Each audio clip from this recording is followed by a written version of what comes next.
யாரோ ஒருவர் சொன்னார், கலைஞரை விட இவர் மிகவும் ஆபத்தானவர் என்று நம்முடைய கொள்கை பகைவர்கள் சொன்னார். ஆம், கலைஞரை விட என்று சொல்லக்கூடிய வகையிலே கலைஞரை விட என்று சொன்னால் அவரை குறைத்து மதிப்பிடுவதல்ல.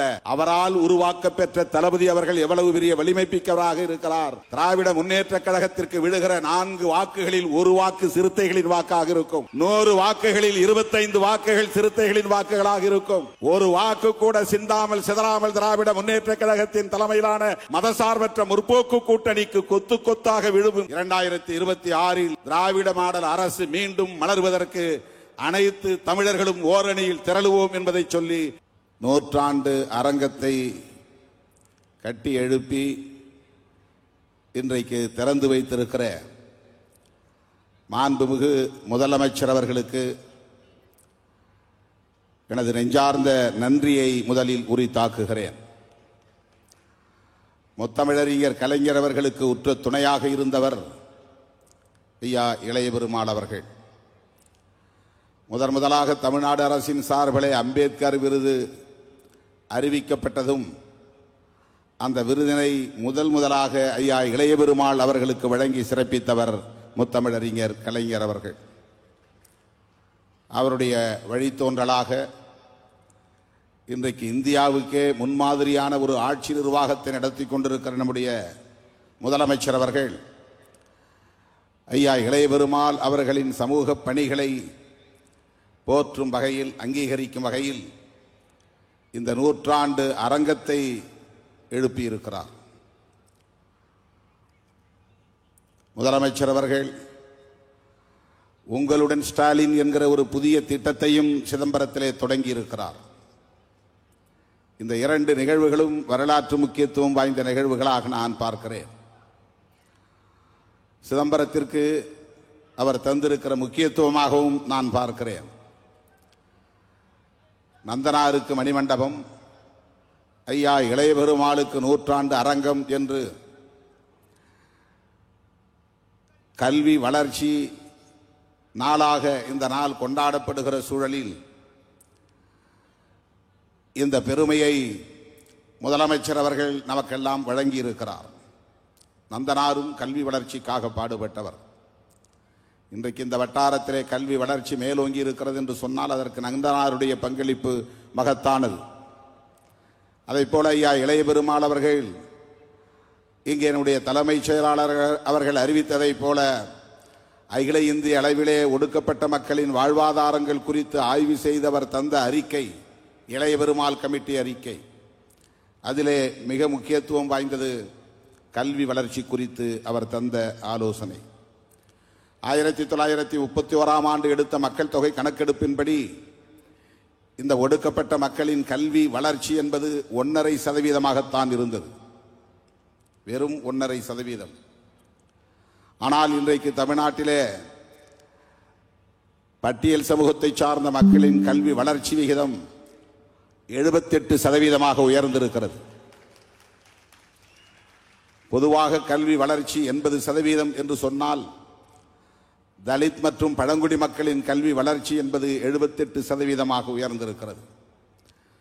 டிராவிடியன் மாடல் என்று சொல்லப்படக்கூடிய நம்முடைய முதலமைச்சரின் ஆட்சி நிர்வாகம், இந்த அரசு கல்விக்கு எவ்வளவு முக்கியத்துவம் தருகிறது என்பதை நாம் அறிவோம்.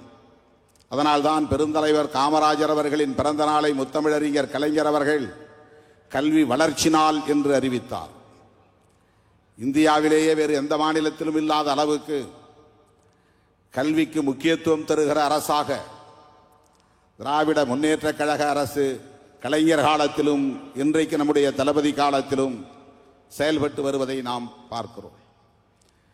எண்ணற்ற பல திட்டங்கள், விடியல் பயணம் திட்டம், மகளிர் உரிமை தொகை திட்டம், நான் முதல்வன் திட்டம், தமிழ் புதல்வன் திட்டம், புதுமை பெண் திட்டம், மக்களை தேடி மருத்துவம் திட்டம், இன்னுயிர் காப்போம் திட்டம், அந்த வரிசையிலே இன்றைக்கு உங்கள் ஸ்டாலின் என்கிற வீடு தேடி வரும் அரசு, 48 நாட்களில் 45 நாட்களில் தீர்வு காணும் அரசு என்று அறிவித்து இந்திய மாநிலங்களுக்கே வழிகாட்டக்கூடிய வகையில் ஒரு முன்மாதிரி ஆட்சி நிர்வாகத்தை நடத்தி கொண்டிருக்கிறார் நம்முடைய மாண்புமிகு முதலமைச்சர் அவர்கள்.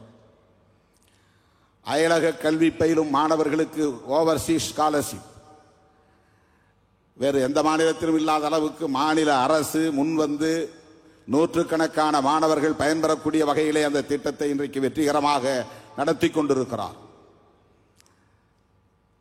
அந்த மாணவர்கள், விண்ணப்பித்த மாணவர்கள் அனைவரும் பயன்பெறக்கூடிய வகையிலே மேலும் கூடுதலாக நிதியை ஒதுக்கீடு செய்ய வேண்டும் என்று மாண்புமிகு முதல்வர் அவர்களை நான் வேண்டுகோள் விடுக்க கடமைப்பட்டிருக்கிறேன். கல்விக்கு முக்கியத்துவம் தருகிற முதலமைச்சர் என்கிற முறையிலே அந்த வேண்டுகோளையும் நான் இணைத்து இங்கே முன்வைக்க கடமைப்பட்டிருக்கிறேன். ஏன் நம்முடைய தளபதியோடு நாங்கள் கைகோர்த்து நிற்கிறோம், களத்தில் நிற்கிறோம் என்பதற்கு இதுதான் முதன்மை காரணம். மக்கள் நலன்களில் அக்கறை செலுத்துகிற அரசாக, மக்களை வீடு தேடி சந்திக்கிற ஒரு அரசாக, அவர்களின் குறைகளை கேட்டு 45 நாட்களில் தீர்வு காண்போம் என்று உறுதியளிக்கிற ஒரு அரசாக, தேர்தல் காலத்தில் அளித்த வாக்குறுதிகளில் 90 விழுக்காட்டுக்கு மேல் நிறைவேற்றி காட்டியிருக்கிற ஒரு அரசாக திராவிட முன்னேற்ற கழக அரசு விளங்குகிறது. அதிலும் நம்முடைய முதலமைச்சர் மிகச்சிறந்த ஆட்சி நிர்வாகத்தை நடத்தி கொண்டிருக்கிறார். கலைஞர் என்றால் பிச்சைக்காரர் மறுவாழ்வு திட்டம் நினைவுக்கு வரும், கண்ணொளி திட்டம் நினைவுக்கு வரும், குடிசை மாற்று வாரியம் இந்தியாவிலேயே முதலாக உருவாக்க பெற்ற திட்டம் அது நினைவுக்கு வரும், சமத்துவபுரம் திட்டம் இந்தியாவில் எந்த முதலமைச்சரும் எண்ணி பார்க்காத, கற்பனை கூட செய்து பார்க்காத ஒரு திட்டம் அது நினைவுக்கு வரும். இப்படி அடுக்கிக் கொண்டே போகலாம். விளிம்பு நிலை மக்களை மேம்படுத்துவதற்காக முத்தமிழறிஞர் கலைஞர் அவர்கள் எத்தகைய திட்டங்களை எல்லாம் அறிமுகப்படுத்தி வெற்றிகரமாக நடைமுறைப்படுத்தினாரோ, அவருடைய வழித்தோன்றல் கருத்தியல் வாரிசு அண்ணன் தளபதி அவர்கள் இன்றைக்கு புதிய புதிய பல திட்டங்களை அறிவித்து நடைமுறைப்படுத்தி வருகிறார். தாய் 8 அடி பாய்ந்தால் குட்டி 16 அடி பாயும் என்பார்கள். யாரோ ஒருவர் சொன்னார், கலைஞரை விட இவர் மிகவும் ஆபத்தானவர் என்று நம்முடைய கொள்கை பகைவர்கள் சொன்னார்கள். ஆம், கலைஞரை விட என்று சொல்லக்கூடிய வகையிலே இன்றைக்கு தோழமை கட்சிகளை எல்லாம் வெற்றிகரமாக ஒருங்கிணைத்து வழிநடத்தி வருகிறார். கலைஞரை விட என்று சொன்னால் அவரை குறைத்து மதிப்பிடுவதல்ல, அவரால் உருவாக்க பெற்ற தளபதி அவர்கள் எவ்வளவு பெரிய வலிமை மிக்கவராக இருக்கிறார், ஆற்றல் மிக்கவராக இருக்கிறார், அவருடைய வழித்தோன்றலாக இருக்கிறார், ஆட்சி நிர்வாகத்திலும் கெட்டிக்காரராக இருக்கிறார் என்பதற்கு இவையெல்லாம் சான்றுகள். இப்படி பல திட்டங்களை நடைமுறைப்படுத்தி இன்றைக்கு முன்மாதிரி ஆட்சி நிர்வாகத்தை நடத்தி கொண்டிருக்கிற முதலமைச்சருக்கு என்றென்றைக்கும் நாம் உற்ற துணையாக இருப்போம். மீண்டும் திராவிட முன்னேற்ற கழக அரசே தமிழகத்தில் அமையும், திராவிட மாடல் அரசு அமையும். இன்னும் என்னென்ன புதிய புதிய திட்டங்களை அவர் மனதில் வைத்திருக்கிறாரோ என்று நமக்கு தெரியாது. அவர் எப்படிப்பட்ட ஆட்சி நிர்வாக திறன் உள்ளவர் என்பதற்கு ஒரே ஒரு சான்று சொல்லுகிறேன். இளைய பெருமாள் அவர்களின் 100ஆண்டு அரங்கத்தை திறந்து முடித்துவிட்டு வருகிற போது பொதுப்பணித்துறை அமைச்சரை பார்த்து அழைத்து, இந்த சிலை இன்னும் சிறப்பாக வர வேண்டும், இளைய பெருமாள் அவர்களின் முழு உருவம் இன்னும் சிறப்பாக வர வேண்டும், உடனே சிலையை மாற்றி அமையுங்கள் என்று ஆணையிட்டார். இதுதான் நம்முடைய முதல்வர். எல்லாவற்றிலும் நுட்பமான பார்வை, தொலைநோக்கு பார்வை என்கிற ஆற்றல் மிகுந்த ஒரு முதல்வருக்கு நாம் உற்ற துணையாக இருக்கிறோம். 2026 சட்டமன்ற பொதுத் தேர்தலில் ஓரணியில் தமிழ்நாடு, அதுதான் திமுக அணியில் தமிழ்நாடு. மற்றவர்கள் எல்லாம் கட்சிகளாக இருப்பார்கள், ஆனால் இந்த அணி ஒட்டுமொத்த மக்களும் திரளுகிற ஓர் அணியாக, திராவிட முன்னேற்ற கழகத்தின் தலைமையிலான மதசார்பற்ற முற்போக்கு கூட்டணியாக, டிராவிடியன் மாடல் என்று சொல்லப்படக்கூடிய இந்த அரசு மறுபடியும் மலரக்கூடிய ஒரு அணியாக அமையும். அதற்கு விடுதலை சிறுத்தைகள் உற்ற துணையாக தமிழகம் தழுவிய அளவில் இருப்போம். திராவிட முன்னேற்ற கழகத்திற்கு விழுகிற 4 வாக்குகளில் 1 வாக்கு சிறுத்தைகளின் வாக்காக இருக்கும். 100 வாக்குகளில் 25 வாக்குகள் சிறுத்தைகளின் வாக்குகளாக இருக்கும். ஒரு வாக்கு கூட சிந்தாமல் சிதறாமல் திராவிட முன்னேற்ற கழகத்தின் தலைமையிலான மதசார்பற்ற முற்போக்கு கூட்டணிக்கு கொத்து கொத்தாக விழுவும் என்கிற அளவுக்கு நாம் களப்பணி ஆற்றுவோம்.